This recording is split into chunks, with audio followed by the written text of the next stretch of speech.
Bonjour à toutes et à tous et ravi de vous retrouver dans Parole d'experts sur H24, l'émission qui nous permet de décrypter l'actualité, qu'elle soit économique, qu'elle soit politique, qu'elle soit sociale ou qu'elle soit aussi business. Ça nous permet de rencontrer aussi des leaders et des entreprises aussi qui nous permettent de mieux comprendre comment le marché fonctionne. On va se concentrer sur le marché des assurances. Alors c'est vrai que au-delà des petites clauses qui sont écrites en tout petit sur vos contrats d'assurance, le secteur des assurances au Maroc est un secteur extrêmement solide et qui se modernise, entre guillemets, qui se digitalise. Pour parler du secteur des assurances, eh bien, moi, j'ai eu le plaisir aujourd'hui de rencontrer et de faire venir sur ce plateau la directrice générale de AXA Assurance Maroc et directrice générale d'AXA Afrique, Madame Mariam Chali.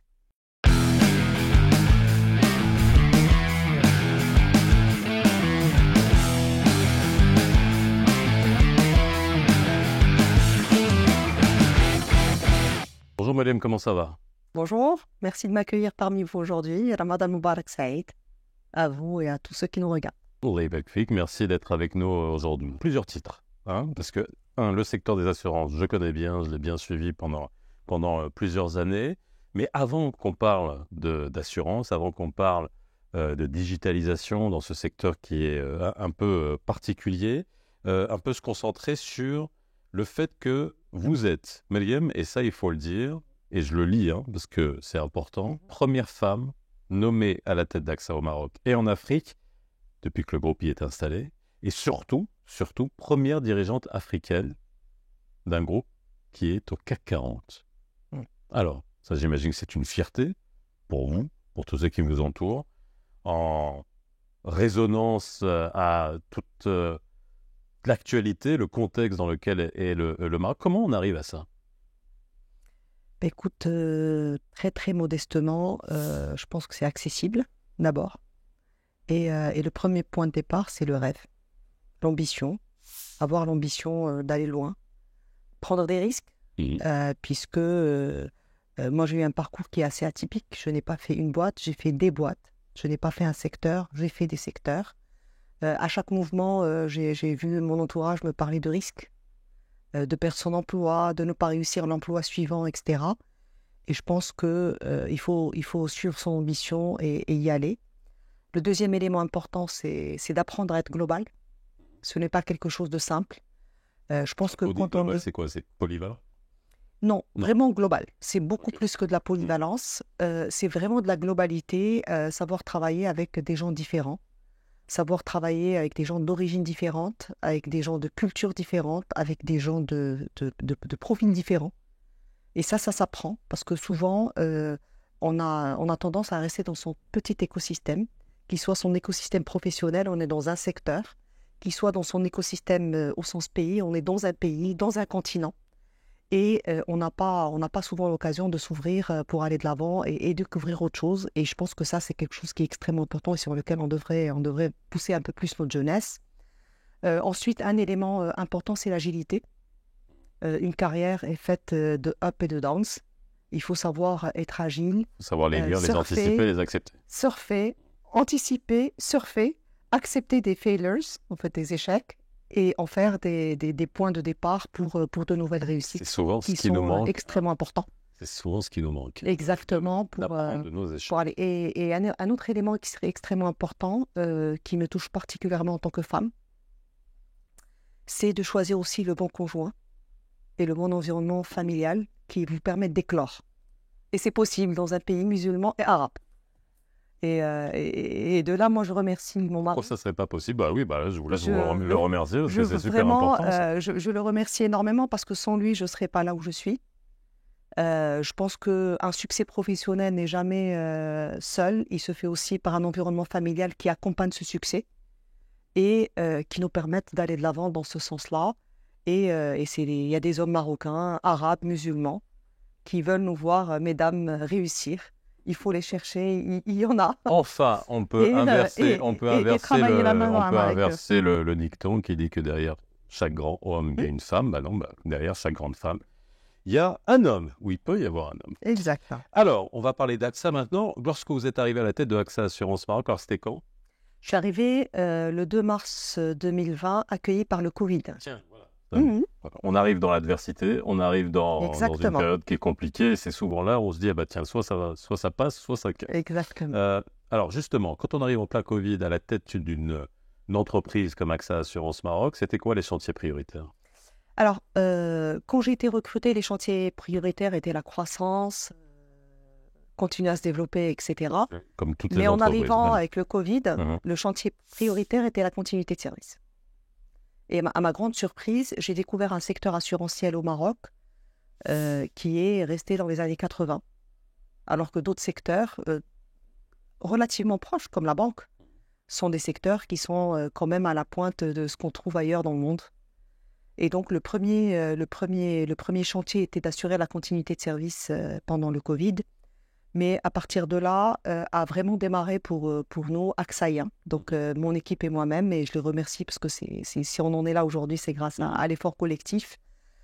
On est parti dans une vraie vision autour de ce qu'on appelle les 4 wins, donc les 4 gains. Le premier étant le client. C'est comment remettre le client au centre de notre stratégie, donc la centricity client. Comment servir le client, mieux l'aborder, être à côté de lui dans des moments difficiles, parce que l'assurance, en fait, vous êtes là dans des moments difficiles, ou pour payer un chèque, pour payer votre prime, ou quand il y a un sinistre. C'est difficile pour tout le monde. Et donc, c'est important de pouvoir être là. Le deuxième win, il est autour de nos partenaires et intermédiaires. C'est un métier qui est intermédiaire. Et donc, ce n'est pas l'assureur qui va en direct, c'est les agences, c'est les courtiers, c'est la banque assurance, etc. Donc, comment établir une relation win-win avec eux et comment être dans ce qu'on appelle, nous, le easiest to do business with. Donc, être le plus simple avec qui on fait du business. Le troisième win, c'est nos collaborateurs. Parce que tout ça doit se faire en impactant et en faisant évoluer la culture d'entreprise. Donc, pour aller vers une culture qui est vraiment une vraie culture de performance orientée client. Et le quatrième win, et c'est bien le dernier, c'est l'actionnaire qui est AXA. Et donc, on a démarré tout un programme de transformation qui a été très, très lourd, qui a démarré surtout autour de la culture. Souvent, quand on parle de transfo, les gens pensent tout de suite au digital. Oui. Mais ce n'est pas que Oui, ça. ça s'accompagne nécessairement. C'est loin que d'être que ça. C'est d'abord de la culture d'entreprise, mobiliser nos talents, mobiliser nos ressources, leur faire comprendre là où on va, servir le client, co-construire avec un écosystème. On est dans un monde où on ne peut pas vivre en silo, c'est fini. Donc la notion d'écosystème s'élargit, travailler la main dans la main avec nos partenaires, qu'ils soient intermédiaires, qu'ils soient prestataires pour nous, les avocats, les médecins, les cliniques, etc., pour construire quelque chose et arriver vraiment avec une offre différenciante qui réponde à la demande réelle du client. Alors, vous vous occupez, alors vous avez parlé de globalité, donc c'est pas pour rien que vous avez été nommé justement d'un point de vue continental pour gérer plusieurs pays, notamment en Afrique. On a un secteur bancaire qui est extrêmement solide et reconnu au Maroc et en Afrique également, qui s'étend. Qu'en est-il du secteur des assurances, justement, et quel rôle il peut jouer, ce secteur des assurances marocain, dans le développement du continent africain? Écoutez, ou plutôt comme locomotive, quoi, quelque chose qui tire vers le haut ce secteur-là. Dans une approche beaucoup plus générale, qui n'est pas qu'une approche financière, en fait, du secteur financier, je pense qu'aujourd'hui, une multitude de secteurs reconnaissent que le Maroc est la porte d'entrée en Afrique et l'expérimente de manière générale. Et il est certes qu'à partir du Maroc, on a plusieurs secteurs qui ont réussi à se développer en Afrique et à bien y pénétrer et à créer de la valeur. Parce qu'à la fin de la journée, il ne faut pas que ce soit juste de la valeur qui est créée pour le Maroc, mais aussi pour ces pays. J'insiste dessus parce que c'est un élément qu'on oublie souvent, comme le secteur bancaire, comme les télécoms. Aujourd'hui, il y a une très grosse... j'insiste sur un élément extrêmement important, c'est que l'expansion de ces secteurs a permis leur développement, de les rendre plus accessibles aux populations locales, d'avoir un taux de couverture beaucoup plus important, un taux de pénétration bancaire, un taux de vente de mobile, etc., ce qui est loin d'être le cas de l'assurance aujourd'hui. Aujourd'hui, juste pour vous donner quelques chiffres comme indicateur, le taux de pénétration de l'assurance au Maroc est à 4%. Alors, on va s'arrêter juste sur ce chiffre, parce que c'est comme le taux de bancarisation, il faut juste être clair sur ce que ça veut dire, un taux de pénétration des assurances. 4%, ça ne veut pas dire qu'il n'y a que 4% de la population qui ont des assurances. Ça veut dire qu'en valeur absolue, le nombre de contrats d'assurance qui sont émis. Ça veut dire qu'en valeur absolue, le montant des risques assurés, donc en valeur dirham, représente 4% du GDP Maroc, du PNB Maroc. Voilà. Donc, rien à voir avec le taux de bancarisation Exactement. et la manière avec laquelle on calcule. La moyenne en Europe, elle va plutôt être autour de 12. La moyenne africaine est à moins de 1.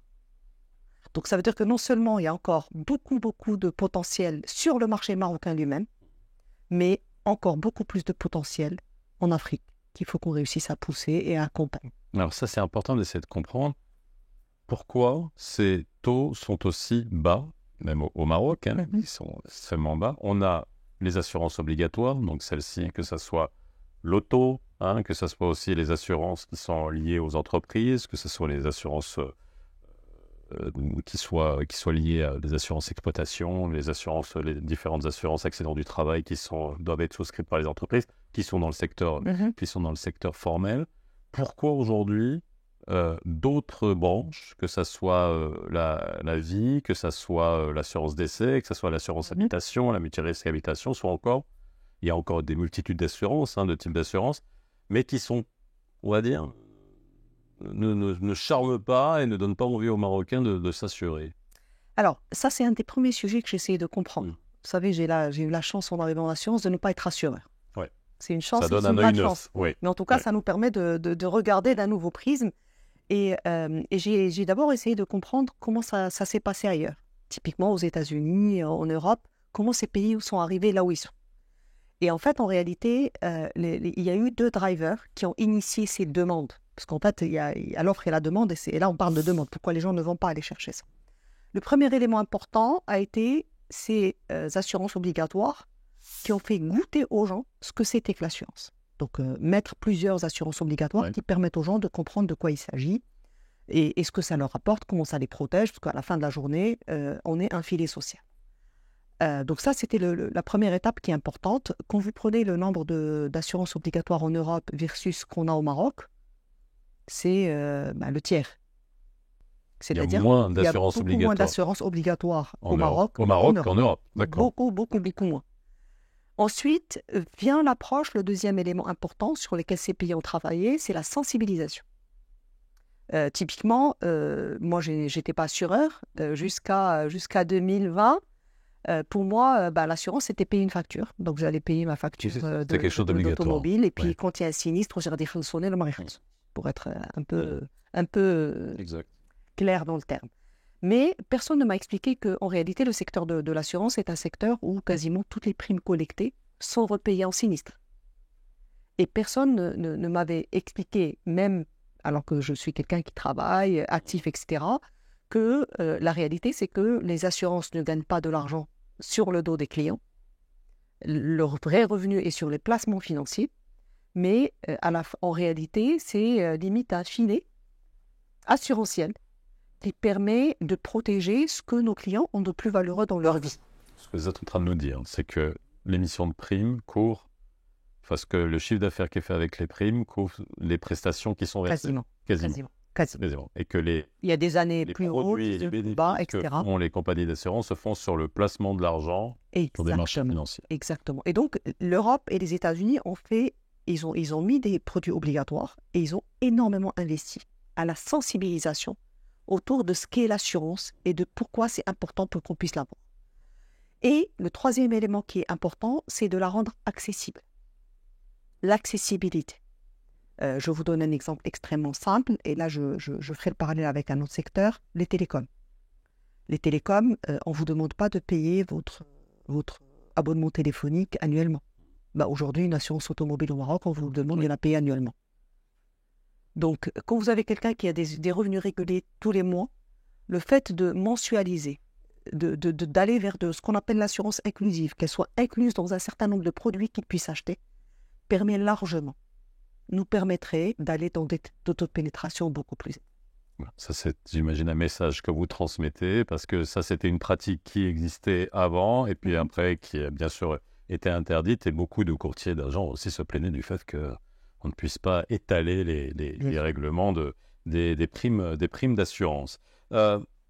Si on devait voir sur le continent africain, est-ce que c'est... Alors j'imagine que tous les marchés sont complètement différents, mais est-ce qu'on a la même culture, le même niveau d'appétence, les mêmes explications qui font que... Alors, il y a des raisons économiques, bien évidemment, qui sont claires, mais est-ce qu'il y a aussi des raisons de mentalité qui font qu'on ne va pas aller chercher de l'assurance? Alors, totalement. Le point, c'est que l'assurance n'est pas... c'est comme un peu la banque. Il n'y a pas une assurance pour tous. Il y a des lignes de business. Donc, typiquement, quand vous prenez... il y a une ligne de business qui est internationalement plus ou moins la même, c'est l'entreprise. C'est tout ce qui tourne autour de l'entreprise, etc. est plus ou moins la même. Par contre, quand vous adressez le particulier, donc le marché du particulier en assurance, il est extrêmement local. Vraiment extrêmement local. Donc chaque pays a ses spécificités. C'est souvent, il est drivé par trois éléments importants dans le secteur assurantiel. Le premier, c'est la réglementation. Il y a des choses, les réglementations diffèrent de pays en pays, donc qui est possible là ne l'est pas là. Les assurances obligatoires, non obligatoires. Le contrôle de ces assurances, parce que parfois vous avez des assurances obligatoires, mais comme on ne contrôle pas, donc on ne sait pas si les gens les prennent ou ne les prennent pas. On le sait quand il y a un dommage et un sinistre, et que malheureusement, alors dans le cas des entreprises, si on se rend compte qu'un employé est dans une entreprise où la cotisation AT n'est pas payée, c'est là qu'on se rend compte, quoi. Le deuxième élément, c'est la culture du pays. Alors, ma grande surprise, maintenant que je connais un peu le côté aussi anglophone de l'Afrique, et pas que le côté francophone, parce que souvent le Maroc connaît un côté de l'Afrique, et pas toute l'Afrique, alors que c'est un beau continent où il y a énormément de potentiel. C'est l'aspect culturel de l'assurance. Je vous donne un exemple, l'Afrique du Sud. L'assurance la plus vendue en Afrique du Sud, la plus vendue, elle n'est pas obligatoire, mais avec des primes différentes, etc., c'est l'assurance obsèque. Ok. Parce que culturellement, en Afrique du Sud, les gens, dans leur culture, ils doivent être enterrés dignement. Et donc, tout le monde, quel que soit le niveau de revenu, on prend ce type d'assurance. Vous prenez un autre pays... Que vous ne retrouverez pas bien sûr chez nous ou dans d'autres pays du pourtour. Exactement. Vous prenez par exemple un autre pays qui est l'Égypte. En Égypte, la protection est énormément vendue. En tout cas, ils ont des primes maladies liées à des maladies chroniques comme le cancer, etc., qui sont extrêmement répandues parce que leur système de santé n'ouvre pas ce filet social. Et donc, l'approche de la culture du pays ou du contexte du pays est très importante. Le dernier élément, c'est la distribution. Mais pour moi, là-dessus, il y a l'Afrique et l'Europe. C'est-à-dire qu'on peut mettre tous les pays africains dans un même, en dehors un peu du Maroc, mais dans un même pool, puisque ça fait penser encore au télécom avec le téléphone fixe. Pour que vous vendiez de l'assurance, il faut que vous ayez un réseau de distribution, un réseau d'agents. Sauf que c'est des pays qui partent de très loin. Il n'y en a pas.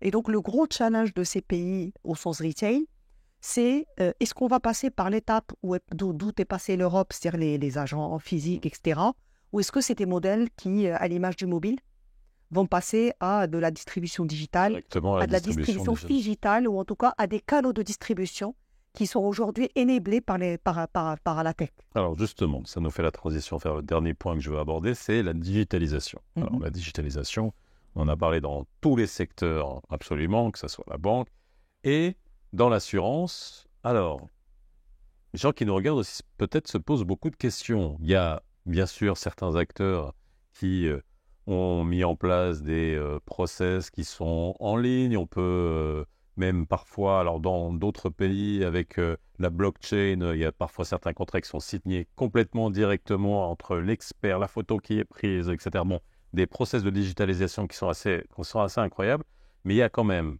on se heurte à des réglementations, et notamment sur le papier et sur les documents qui doivent être donnés dans le cadre d'un processus de remboursement, par exemple. Donc, ça revient à la question, la digitalisation au niveau du secteur d'assurance au Maroc, elle en est où? Puis vous, particulièrement, au niveau de AXA, qu'est-ce que vous avez mis en place? Et sur quoi il faudra accélérer pour qu'on ait une vraie digitalisation du secteur? Alors, comme je vous l'ai dit tout à l'heure, moi, en arrivant dans ce secteur, je venais un peu de la tech. J'ai découvert un secteur qui est dans les années 80, alors que le secteur bancaire marocain est plutôt dans les années 2020. C'est-à-dire qu'il était à temps, en tout cas, aux standards internationaux. Alors, plusieurs raisons. Je ne mettrai pas tout, franchement, sur le dos du régulateur, parce qu'il y a aussi la responsabilité des acteurs et de vouloir faire. Je pense qu'il y a beaucoup à faire. On peut faire énormément de choses, mais il est certain qu'il nous faut un vrai accompagnement, d'abord du régulateur pour adapter les textes et nous donner l'agilité qu'il faut pour pouvoir le faire. Je vais vous donner un exemple. Aujourd'hui, est-ce que vous savez que vous ne pouvez pas acheter de l'assurance en ligne au Maroc? Pas parce que les acteurs ne veulent pas, mais parce que la réglementation ne le permet pas et qu'il faut qu'elle soit... Bon, il y a des raisons pour ça, mais il faut faire avancer ça pour qu'on puisse s'ouvrir, adresser une autre clientèle dans une approche beaucoup plus inclusive et dans une approche où la tech n'est que là pour nous aider à développer de nouveaux business models pour pouvoir y aller. Donc ça, c'est le premier point. Le deuxième point, à la différence de la banque, vous allez prendre un crédit, c'est votre relation avec votre banque. Quand vous allez en assurance, certes, vous achetez de l'assurance chez l'assurance, pour votre assurance chez l'assureur, mais pour que cet assureur puisse vous servir en cas de sinistre, il a affaire à tout un écosystème qui l'entoure, avocats, médecins, cliniques, experts, tout ce monde, garage, tout ce monde-là. Et malheureusement, nous n'avons pas toujours accès à ce qu'on appelle les référentiels et aux données structurantes que le gouvernement et l'État devraient nous mettre à disposition pour qu'on puisse aller vers une vraie digitalisation, une vraie structuration de la donnée pour qu'on puisse y arriver, qui est un élément quand même extrêmement important pour que le secteur puisse évoluer vers le digital de manière totalement smooth et totalement claire. Je vais vous donner quelques exemples. Vous savez que malheureusement, nous on est là pour servir nos clients, mais on est quand même dans un environnement où la fraude est un élément malheureusement extrêmement présent.